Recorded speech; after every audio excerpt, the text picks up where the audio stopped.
Hey everybody, what's going on? This is Matt, and welcome to week 6 of the Language Learning Mastermind group. I'm excited to talk about language learning and, of course, talk about some of my progress in my own language learning. And so, with all that being said, let's go ahead and get started. So, I wanted to start off with my Russian progress, and so far, it's going very well again. So, I'm very happy with the progress. It's been very consistent. I've already gotten my 7 hours in for the week. I'm actually about an hour above that. So, and there's still time in the day. It's Sunday morning as I record this. So, progress is going really well, with the majority of my time being spent on vocabulary, just a little bit here and there on grammar, and some listening, a little bit more listening than last week. And I plan to ramp up listening as I continue to learn Russian. That'll probably be more of a central part of my time each and every week. And then, other things will also kind of get added as I progress in the language, such as speaking. So, listening is going well, vocabulary is going well, grammar is going well. It's just slow but steady progress. So, kind of diving into each of the areas just a little bit more. Vocabulary is going really well.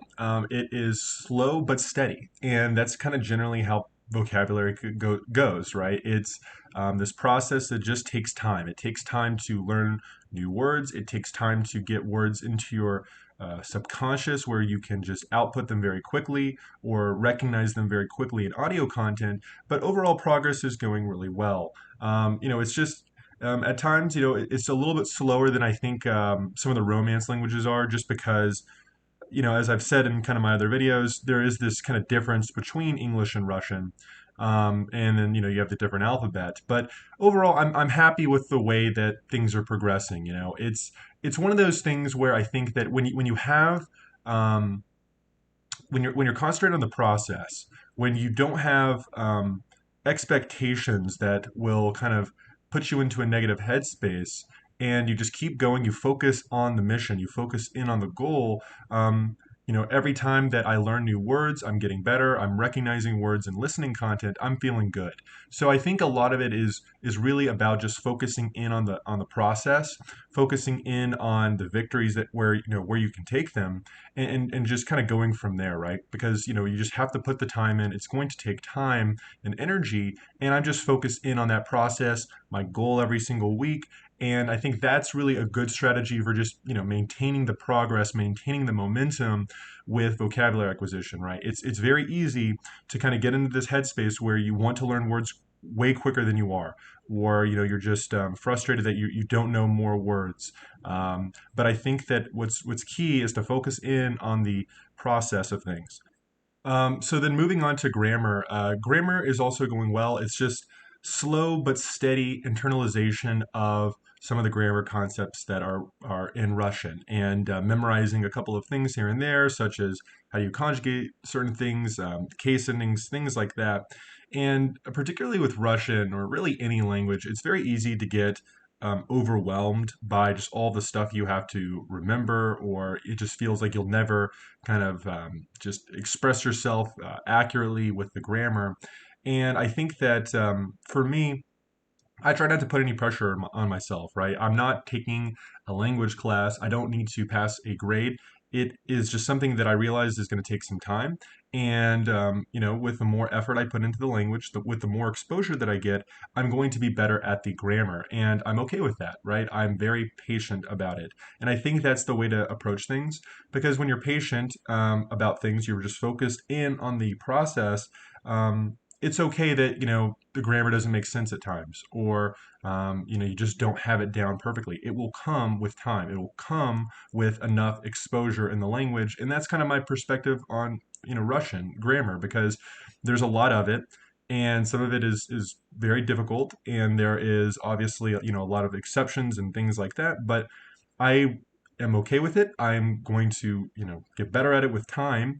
And I'm sure that a lot of these concepts will be internalized just, with enough exposure in the language, whether that's through listening, speaking, and reading, and things like that. And then the last kind of main component of my Russian language studies has been just listening a little bit, listening to Russian news. And for the most part, it's just a wall of sound.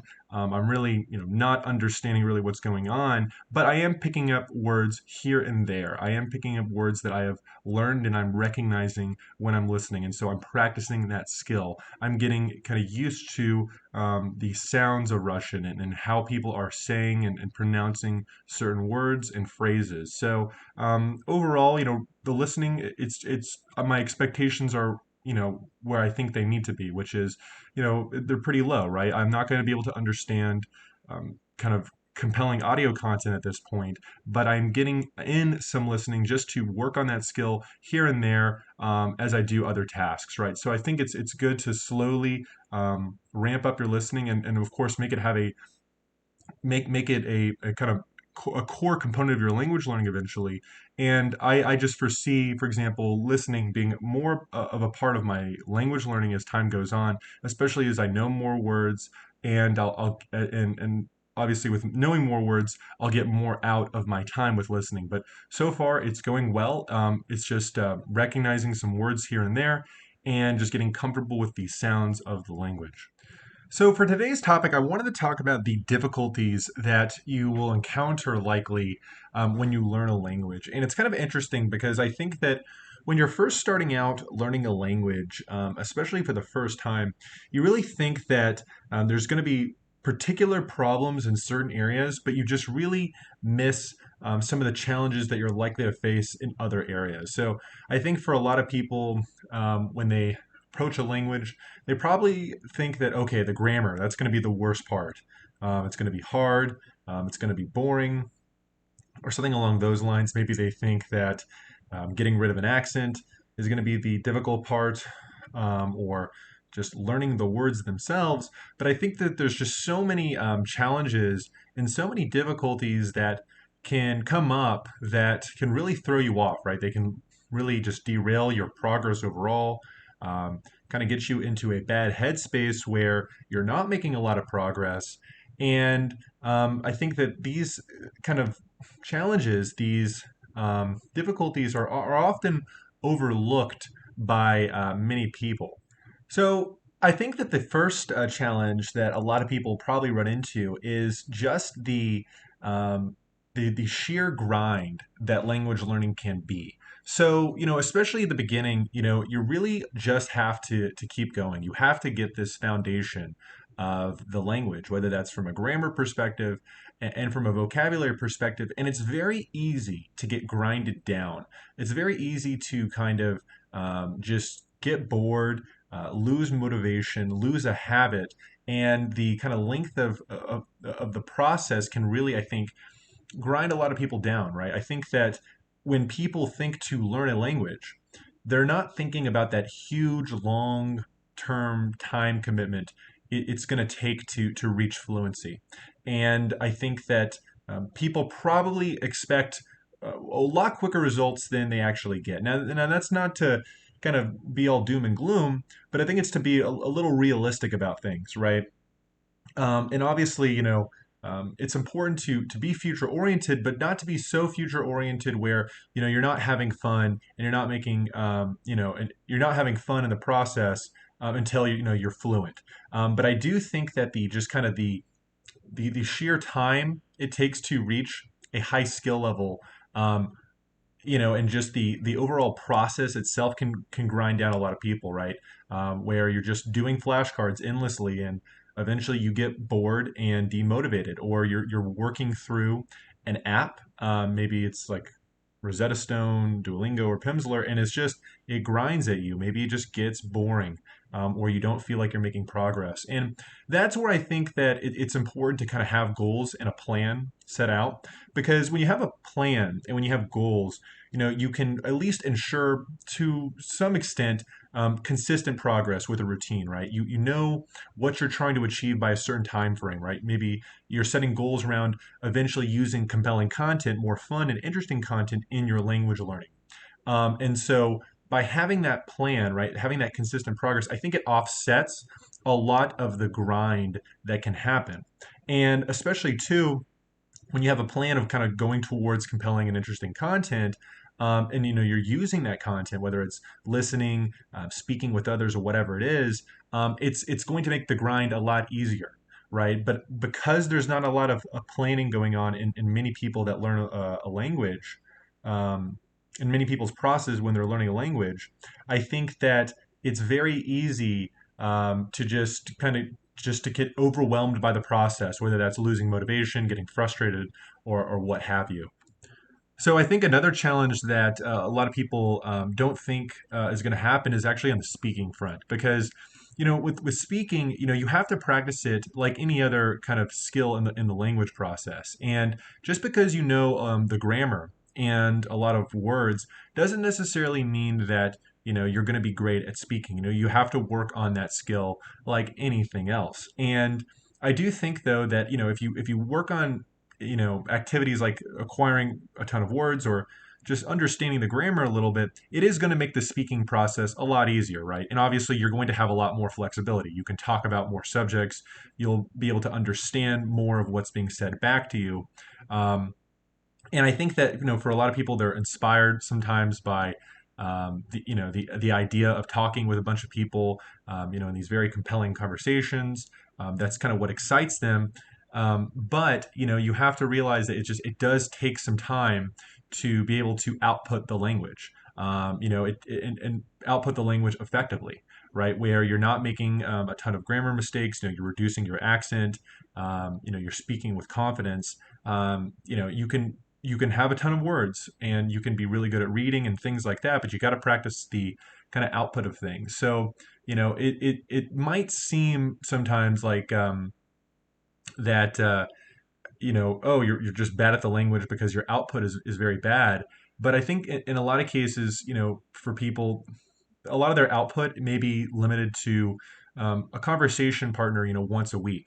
And in reality, that's not that much, right? So, obviously, I think that for a lot of people, um, they get a ton of their output when maybe they have an opportunity to live in the country of the language that they're learning, and that's an awesome opportunity for that. But if you're not in that situation, I think it's just important to realize that hey, if you're not practicing speaking, it's going to just obviously take some time to reach a level where you're speaking confidently, with minimal just errors and things like that. So I think that it's another important obstacle to just be aware of and to overcome, right? Just because you're putting in all that time in the language doesn't mean that you'll be able to output it perfectly. Obviously, it's going to help quite a bit that you have that vocabulary to begin with, but it will be a challenge most likely. And the last challenge that I want to talk about is actually listening. And listening is one of those things where you have to put a ton of time into it to get really good at it. And it's just very challenging at times. But the kind of the good thing about it is that it's really easy to do. You can do it while you're doing other tasks, and that's a big plus. But I do think that in a lot of cases people don't listen enough. They think that just getting the vocabulary is going to be enough, but I really do think you need to practice listening, getting comfortable with processing the language quickly, getting used to just the various accents that can take place, just various types of content. And when you've been learning a language for a while, you've gotten a good amount of vocabulary, and you try to listen, and it still just is very difficult. It can be very demotivating. And I think that it's just important to realize that it's going to take some time. There's a lot of times where people have lived in a country for a long time and they still struggle with watching TV in the language that they're learning. So just realize that I think it's something that takes a lot of time and a lot of input. But it's one of those things that's really easy to do. But it's probably something that people don't think is going to be a challenge when they're first starting out. But I do think that with listening, you just have to, stick with it and realize that, you're going to get better over time. You're going to understand more of the content. It's going to be easier to do, and just be okay with not understanding everything. But I do think that, it can be a big challenge, especially kind of more in those intermediate and later stages of the process.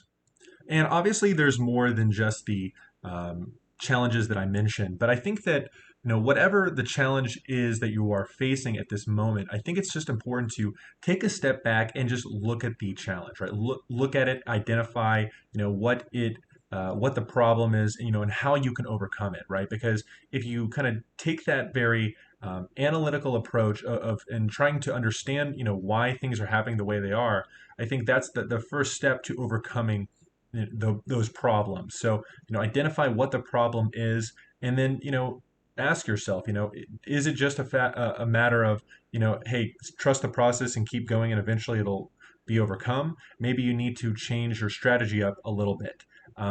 Maybe you're doing something ineffective, or you just need some novelty with your method. So I think that just whatever the kind of struggle or problem that you might face is, take a step back and really try to identify the problem and come up with solutions and tackle it head on. And for a little bit of motivation this week, I kind of wanted to take a little bit different of a path today and really just say, hey, if you're learning a language, definitely give yourself a pat on the back and um, really just think about all the results that you've achieved. When it comes to language learning, it's one of those things where it's a really long path. It's a really long journey. As long as your goal is kind of a high skill level, right? If you're just trying to experience the language, it's whatever. But if you're in it for the long run, it really is this kind of very long journey. There is a lot of challenges along the way. There are a lot of tests, right? It's going to test your stamina in many different ways, right? It's going to test your stamina in terms of your motivation, your diligence, your perseverance. And there's just a ton of obstacles where you can quit the language learning process, whether that's at the beginner stage, that happens quite often, or even in the intermediate stages, or places where you're just almost at that compelling content phase, but you just kind of give up because you were grinded down by the process. So I just want to say, to everyone that is going through this process that, hey, give yourself a pat on the back. You're doing awesome.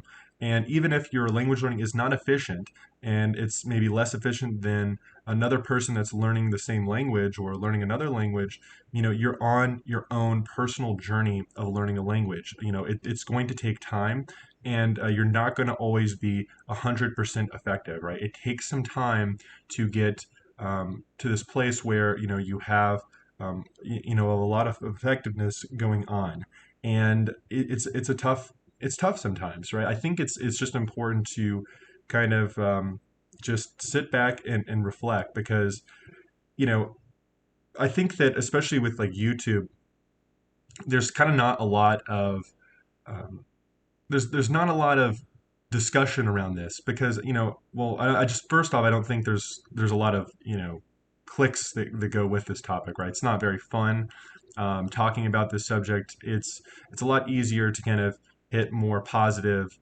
topics, or to more approachable topics, but it can be very hard to learn a language, and it can be very deceiving seeing polyglot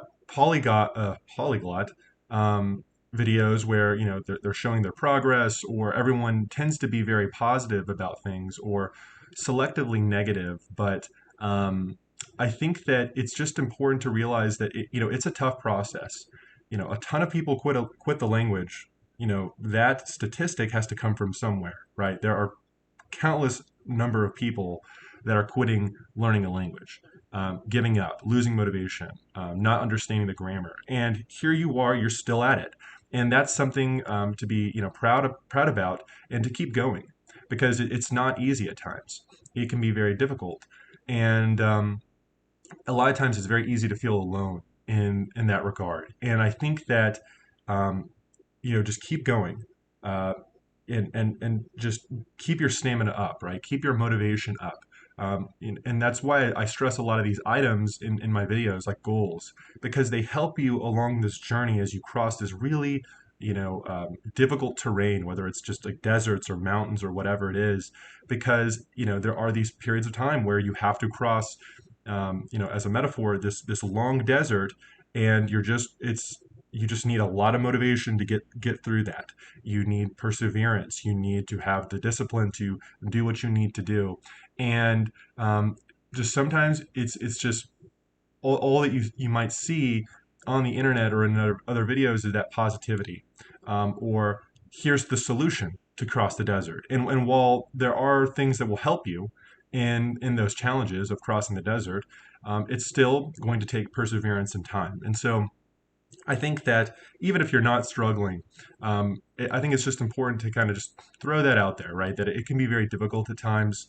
Stick with it. Stay positive about things, and of course, give yourself a pat on the back. You're your best friend in the end of the day when it comes to learning a language. So, be kind to yourself, right? Give yourself those compliments and look back at all the progress that you've achieved and the momentum that you have moving forward. I think kind of these ideas are very important, even though they might seem, a little bit too self-developmenty.